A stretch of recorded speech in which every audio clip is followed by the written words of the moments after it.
Donc si, par exemple, comme je disais précédemment, je veux changer la couleur de la voiture, donc la couleur de la voiture va être donnée par le diff color. Eh bien, si je viens ici,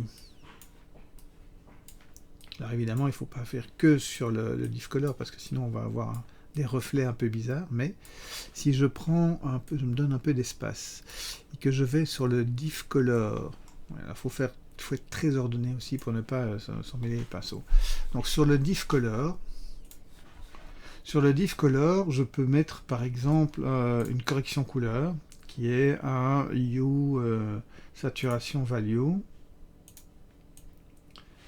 Alors je vais la mettre là. Donc je vais glisser entre les deux. Et si je change le hue, donc c'est celui-là que je vais mettre dans la visualisation, je peux changer donc la couleur de la voiture. Je veux que ce soit jaune. Donc voilà. Alors ça veut dire aussi que, évidemment, donc chaque fois que je clique, je passe. Alors on ne peut pas choisir celle qu'on relie directement, sauf si on le fait à la main, mais en cliquant majuscule CTRL, on passe de l'un à l'autre.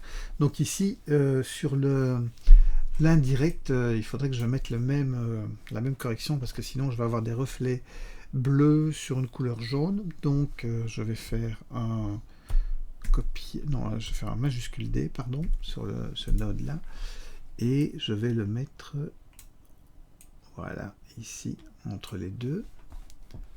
Sur le direct, je crois pas qu'il y ait grand chose, non, donc ça va. Voilà, et on va se donner un peu plus de place, parce que là, c'est pas très facile. Alors, mon indirect, non, c'était pas là qu'il devait aller. C'était ici, voilà. Avant qu'il soit ajouté. Ok. Voilà. Ouais.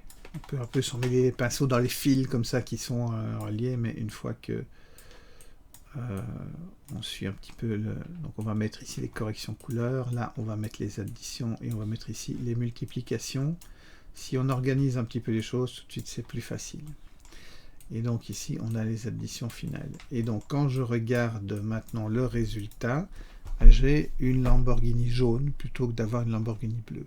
Et en même temps, vous dites, ouais, mais il se passe un truc là aussi, le mec, il a l'air bizarre. Bah oui, il est aussi atteint par ça. Et c'est là que vient tout l'intérêt d'avoir calculé un cryptomate. Et donc le cryptomate, donc si je fais toujours contrôle machin, j'arrive, voilà. Ça peut paraître un peu bizarre parce qu'on ne voit pas grand-chose pour le moment, donc on ne va pas directement agir, voir ce qu'on a, mais on peut aller avec un node qui s'appelle Mat Cryptomat, et quand on met dedans l'objet donc crypto 0, et quand on met l'image dans l'image, voilà, on va avoir, alors si on va chercher le troisième, le pic, on peut choisir ce qui nous intéresse. Donc on a le add. Si je vais chercher donc la carrosserie, ça va être ici, et je vais chercher aussi cette aile là, parce que cette aile là, elle est aussi, fait partie aussi de la carrosserie, voilà. Et que maintenant je reviens pour vérifier le mat, on voit que voilà, j'ai ce mat là. Et je vois que finalement, il faudrait que je prenne aussi l'aile qui se trouve là-bas. Donc je vais ajouter l'aile. Et on va peut-être même ajouter, voilà, comment dire, le rétroviseur. Voilà. Donc maintenant, si je viens dans... Voilà. Et donc là, j'ai le masque qui va concerner la carrosserie. Donc ce que je peux faire avec ce masque, c'est déterminer que ce masque va influencer la manière dont ma correction couleur ici joue. Donc dans le facteur. Donc je vais sortir le masque ici et je vais le rentrer dans le facteur, dans celui-ci. Alors on va se mettre là. comme ça, ce sera plus facile. On passe en dessous, mais c'est pas grave. Hop, je referme celui-là. Et ici, pareil, le masque va aller dans le facteur.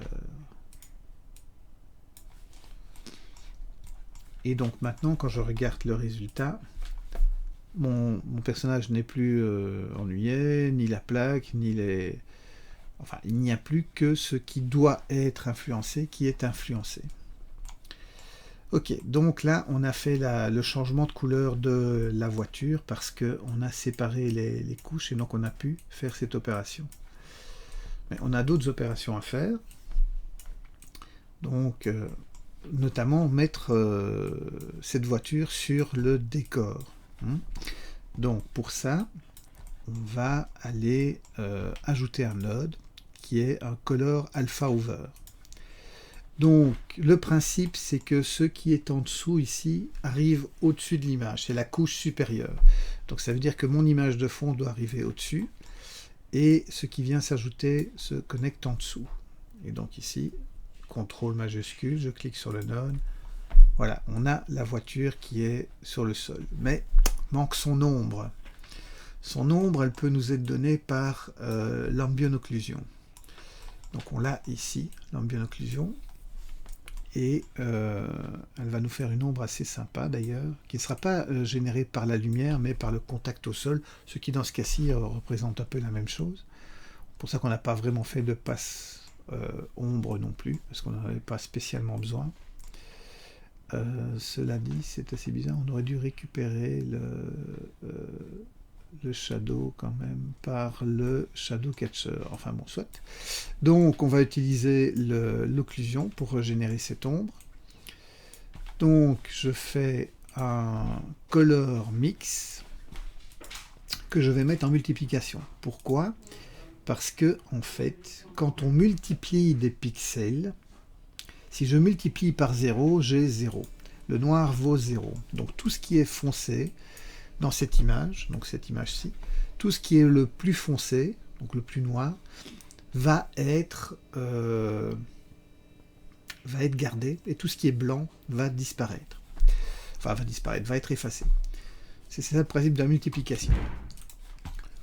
Donc, je vais prendre le combine ici, et je vais l'envoyer au-dessus ou en dessous. La multiplication, ce n'est pas important. Et je viens ici, et le résultat maintenant, c'est que j'ai la multiplication de mon ambient occlusion, et là je retrouve, alors si je vais un peu plus loin, dans ma... Voilà, on retrouve l'ombre de la voiture, en tout cas l'ombre générée par l'occlusion. Bon, ici en même temps, ça peut fonctionner comme ombre de la voiture, parce qu'on a une lumière très, très diffuse. Donc on a ici quelque chose qui est pas mal, si ce n'est que ça ne va pas, parce que là, il devrait y avoir au moins la voiture qui passe derrière. Donc il va falloir masquer. Donc pour cacher maintenant la voiture qui passe derrière la grille, je vais faire un masque. Et les masques, ben voilà, dans Blender, on devrait pouvoir les faire dans Compositing, mais ce n'est pas possible, donc on va devoir passer dans le Texture Paint, et ici on doit aller chercher la bonne image, donc le Backplate Lambeau. Ça c'est mon image, donc c'est la même que celle que j'ai dans mon Compositing, très important de bien vérifier qu'on est sur la même image, hein, Backplate Lambeau, c'est bien cela. Donc ici je vais tracer un masque, donc je vais me mettre dans les masques, je vais créer un nouveau masque que je vais appeler masque gris, et avec le contrôle enfoncé, je clique un point, un autre point, un point ici. Alors je ne vais pas recliquer un point dessus pour fermer comme je ferai dans Photoshop, je vais faire Alt-C et ça va fermer automatiquement mon masque. Voilà, donc j'ai fait un premier masque. Je vais d'ailleurs en faire tout de suite un deuxième, dont on va se servir pour faire une vignette. Je vous expliquerai ça plus tard. La vignette, en fait, c'est les coins de l'image. Donc ici, je vais cliquer et glisser ma souris. Vous voyez que ça crée une petite tuile comme ça. Hop, et ça va me permettre de contrôler, c'est une autre forme de Bézier, si on veut, voilà. Hop, et je fais Alt-C pour fermer, et avec ça, là, tout ici, en fonction de la position, de l'écartement, je vais pouvoir arrondir la forme. Alors, il n'y a pas de forme précise. L'idée, c'est d'avoir les coins ici qui sont isolés. Peut-être ici un peu plus haut. Quelque chose comme ça. Voilà. Ok, donc j'ai fait mes masques. Je reviens dans mon compositing. Et ici, je vais aller chercher mon masque. Donc dans ma bibliothèque, j'ai masque gris. Alors première chose, on va tout de suite vérifier que ce masque se met au bon endroit. Donc je vais faire un mix, color mix. Je vais prendre le masque et je vais le mettre au-dessus de l'image. Donc l'image, le masque vient en dessous. Voilà. Donc le masque vient en dessous parce qu'il vient au-dessus. Hein. C'est un peu l'inversion. Et donc je vois ici que ça ne marche pas parce que mon masque est trop grand. Donc il y a une histoire de taille d'image. Donc je vais... ça c'est peut-être parce que je suis... Ouais, dans mes paramètres, je ne suis pas dans le bon format. 2080 x 720. Très important ça au niveau du compositing parce que quand vous créez un masque, la vignette, on aura le même problème. Donc là, ce qu'on peut faire, c'est dans les distort, donc on a les transforms. Voilà. Ok, on n'aura pas besoin. Donc le fait d'avoir créé ce transform a remis mon image a priori correctement. Donc si je fais un... Ici, je peux un soft light, on voit que, ok, elle est au bon endroit. Alors, si je mute, ok, donc je n'ai pas besoin de ce transform, ok, c'est très bien. Donc là, maintenant, le fait d'avoir remis la résolution a réglé le problème. Donc voilà, super. Ok, donc ici, ce masque va servir plutôt de fac pour remettre le... non pas la voiture, mais l'image de fond sur la voiture. Parce que sur la voiture, on a déjà rajouté l'occlusion. Et on ne va pas être en soft light. On ne va pas faire un mix, en fait. On va faire un... Est-ce qu'on ferait un alpha over? Alors, qu'est-ce que j'ai comme alpha ici? Alors, si je veux voir l'alpha de mon image ici, je peux venir ici chercher l'alpha. L'alpha est bouché. Donc c'est très bien. Donc si je fais un alpha over, donc la voiture non est au-dessus et l'image est en dessous parce que l'image revient et c'est le masque qui vient. Voilà, ok. Si ce n'est qu'elle réapparaît là, parce que mon masque ne va pas assez loin. Ok, donc je reviens dans mes masques. Et je vais l'agrandir. Voilà.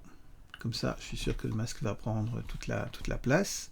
Je reviens en compositing. Il faut que je rafraîchisse mon masque. Donc, hop, je vais le rechercher. Et là, il devrait, voilà. La voiture passe derrière. Donc c'est une histoire de rafraîchissement. Alors, peut-être vérifier. Peut-être qu'il est un petit peu trop large, ce masque aussi. On voit ici, il n'est pas parfait. Donc on va, encore une fois, devoir faire une petite correction. Texture Paint, il faut que le masque soit vraiment bien aligné. Voilà. Ok. Comme ça, en même temps, on voit les rafraîchissements et on voit à quel point les masques dans le compositing de Blender, c'est pas la joie. Donc, je rafraîchis le masque. Voilà. Hop. Et je bouge dans ma timeline. Voilà. Nettement mieux. Ok, on a encore la roue là qui semble pas trop toucher le sol, donc mais soit. Voilà, alors une chose qu'on va encore pouvoir faire, parce que c'est jamais fini, c'est rajouter le motion blur. Donc pour que la voiture donne l'impression de filer un peu plus. Alors le motion blur, c'est donc la passe vecteur. Et la passe vecteur, elle a besoin aussi, donc le motion blur, il a aussi besoin du Z. Le depth. Le Z, c'est le depth. Donc ouais, évidemment, ils auraient pu mettre Z, ça aurait été plus facile. Mais voilà, il faut le savoir, le Z, c'est le depth. Donc, on va ajouter un node qui va faire ça, qui est un filtre, et qui est un vector blur. Alors, le vector blur, on va le ramener ici d'abord, il a besoin du depth dans le Z, et il a besoin du vecteur dans le speed. Et puis, il a besoin de l'image sur laquelle il va agir. Et en fait, il va agir sur l'image ici, qui sort de là. Et celle-là va revenir ici. Voilà, hop. Et donc, quand on a, on voit, là, il y a un blur qui s'est calculé. Non, il est peut-être un peu fort. On va le mettre à 0.8. Parce que bon, d'accord que elle est rapide, cette voiture, même 0.6, qu'elle est rapide, mais quand même. Et donc, voilà, on va avoir un petit effet de motion blur quand la voiture est dans son accélération maximale. Et ça marche pas mal, ce blur. Ok, donc on a fait un peu toutes les transformations. Reste une dernière chose à faire, la vignette. Alors c'est quoi cette vignette? Donc c'est les bords qui sont un peu plus foncés. Donc c'est un truc avant, il y a longtemps, on avait un problème avec les films quand on tournait en pellicule, c'est que la fenêtre qui laissait passer la lumière pour impressionner la pellicule créait une diffraction. Et donc c'est de la physique optique, hein, et faisait en sorte qu'il y ait un peu trop de lumière qui vienne brûler les bords. Voilà. C'était un défaut.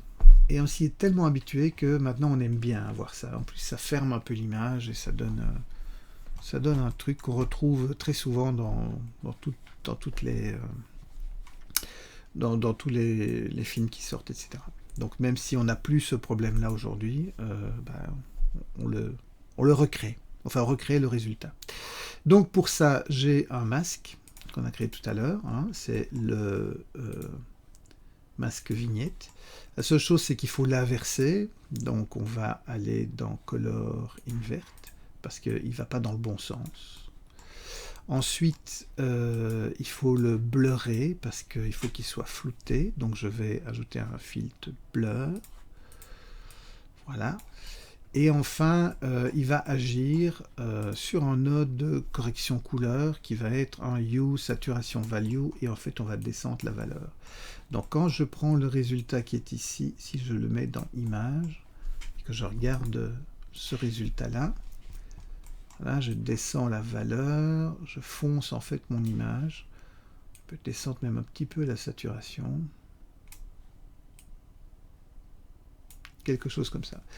Et le masque va aller dans le FAC. Et donc on voit, ça fait un bord. Mais il faut blurrer ce bord, sinon ça fait vraiment très très laid. Et on va mettre un truc vraiment, un blur vraiment puissant. Voilà.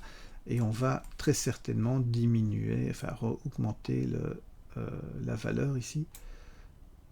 Pour retrouver quelque chose, il faut que ce soit assombri, mais quand même, il faut que ça reste... Voilà, c'est une histoire de... Donc si je mute, ça envoie le... Alors 100 avec... Il faut le temps que ça se rafraîchisse. Donc hop, avec... Et 100. Il y a une petite nuance. Mais c'est cette petite nuance qui fait tout. Voilà. Et bien, une fois que vous avez ça, vous pouvez lancer le calcul. Et pour ça, il faut que ce soit relié à Composite. Et donc ici, dans le calcul, vous allez bien vérifier que vous allez jusque 100, que vous êtes bien en 25 images secondes, que vous allez sauver ça en nom, prénom, classe, exercice 03, ici underscore, donc exercice 03, accepte, ce sera un FFmpeg vidéo, alors attendez, je remonte pour que vous voyez bien les... Donc on est de dimension 1920, 1080, machin, donc 1 à 100, 25, ok.